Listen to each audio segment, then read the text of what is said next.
Hello guys, नमस्कार सबैजनालाई। Finally हामी चाहिँ लन्डन आइपुग्यौँ। म चाहिँ लन्डनमा हामी कता कता घुम्छौँ सानो भ्लग बनाउन जाँदैछु। हामी चाहिँ ट्रेनमा 2 बजीतिर लन्डन पुगेका थियौँ, तर हाम्रो होटेलको चेक इन टाइम चाहिँ 4 बजे पछाडि मात्र भएको कारणले प्रिमरोज र रिजेन्ट पार्क घुमेर होटेल गयौँ। त्यसपछि फ्रेस भएर साँझतिर हामी क्यानरी वार्फतिर घुम्न गयौँ।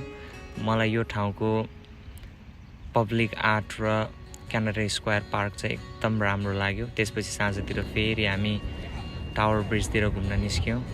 साँझ बत्ती बलेको कारणले गर्दा झिलिमिली देखिन्थ्यो अनि त्यहाँको बिल्डिङ टावर ब्रिज एकदम राम्रो लाग्यो। मलाई चाहिँ एकदम फ्रेस फिल भयो। अनि भोलिपल्ट बिहानै हराइजन 22 घुम्न निस्क्यौँ हामी। साथीहरू अगाडि हिँड्दै थियो, म चाहिँ पछाडि ब्लग बनाउँदै हिँडिरहेको थिएँ।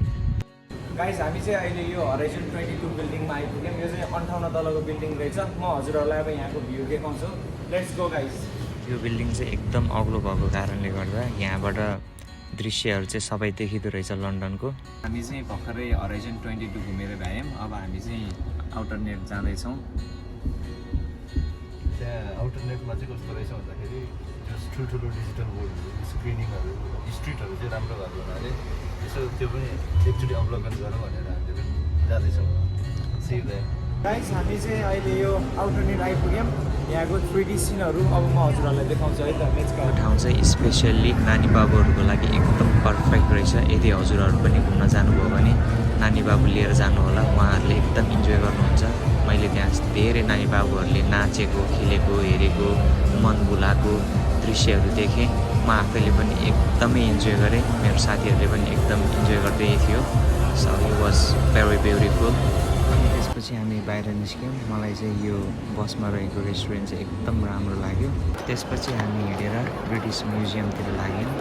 हामी चाहिँ यहाँको ऐतिहासिक के छ सबै कुराहरू हेर्दैछौँ साथीहरूसँग मिलेर। हेरौँ अब के छ यहाँ। यो ब्रिटिस म्युजियमले चाहिँ ह्युमन हिस्ट्री, आर्ट र कल्चरलाई एकदम बेस्ट तरिकाले पोर्ट्रे गर्दो रहेछ र यहाँ राखिएको हरेक चिजहरूको आफ्नै विशेषता रहेछ। हामीले पनि इन्फर्मेसन बोर्डमा पढेर थाहा पायौँ र हामीलाई त्यहाँ गएर एकदम धेरै नलेज लिने अवसर पायौँ। र विशेष गरेर यहाँ चाहिँ मानिसले पत्ता लगाएको 8 मिलियनभन्दा बढी कामहरूलाई चाहिँ प्रिजर्भ गरेर राखेको रहेछ। अनि यहाँको लाइब्रेरी पनि एकदम ठुलो रहेछ। त्यसपछि हामी लाग्यौँ चाइना टाउनतिर। म चाहिँ साथीसँग त्यहाँको दृश्यहरू हेर्दै अवलोकन गर्दै थिएँ। गाडी एकदम जाम हुने कारणले हामी चाहिँ पथयात्रा गरेरै घुमिरहेका थियौँ र भोक पनि लागिरहेको थियो। त्यसपछि के खाउँ जस्तो लागिरहेको थियो। साथीहरूले भनेपछि हामी चाहिँ चाइना टाउनमा आइसकेपछि चाइनिज रेस्टुरेन्टमै गएर के खाउँ भनेर गयौँ। ल गाइस, हामी चाहिँ अहिले यो चाइना टाउनमा आएका छौँ। अनि चाइना टाउनमा हामी चाहिँ यो के खाँदैछौँ साथीहरू, यो ग्रिल चिकन नुडल्स। मैले चाहिँ नन स्पाइसी लिएँ, साथीहरूले चाहिँ स्पाइसी खानु भएको छ। अब हेरौँ कस्तो हुन्छ खाइसकेपछि।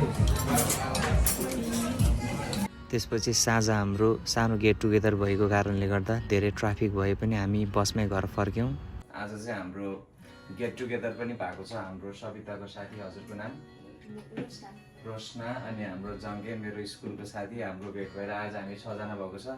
अनि हाम्रो चाहिँ यो लन्डन टुर डे 2 हो। सो हाम्रो यो अहिले चाहिँ यसो evening kind of normal party. Hello guys, अब चाहिँ हामी नेचुरल हिस्ट्री म्युजियम जाँदैछौँ। फर्चुनेटली आज पानी पर्ने सङ्केत देखाए पनि घाम लाग्न थालिरहेको छ। So we are happy. हिँड्दै जाने क्रममा हामी चाहिँ बकिङम प्यालेस पनि घुम्यौँ। यो चाहिँ एडमिनिस्ट्रेटिभ हेडक्वार्टर भएको कारणले गर्दा यहाँ चाहिँ रोयल फ्यामिलीको सबै फङ्सनहरू हुने गर्छ। हामी चाहिँ अहिले नेचुरल हिस्ट्री म्युजियममा आइपुग्यौँ र यसमा चाहिँ विश्वभरिको 8 मिलियन फसिल कलेक्सनमा यो पनि एउटा पर्छ। र हामीले सानोमा साइन्समा पढेको कुराहरू अहिले लाइभ हेर्न पाउँदा चाहिँ एकदम खुसी लागिरहेको छ। अरू के छ हामी अब हेर्दै जान्छौँ। Let's visit guys. So guys, this museum is globally renowned for its magnificent Victorian architecture and massive collection of over 80 million items spanning 4.5 billion years. So it is especially famous for its iconic dinosaur exhibits, world-class nature photography and interactive galleries. All the fossil preserved in this museum were really informative and really beautiful. We really enjoyed it. त्यसपछि हामी बेलायतको राष्ट्रिय स्वतन्त्र र परिचयको प्रतीक मानिने big बेनतिर घुम्न गयौँ अनि त्यहाँको दृश्यहरू हेर्दै साथी र मैले केही समय बितायौँ पनि। एकदम रमाइलो लाग्यो। आज चाहिँ हाम्रो लन्डन भिजिटको अन्तिम दिन हो। सबै सामान प्याक गरेर हामी बाहिर निस्कियौँ।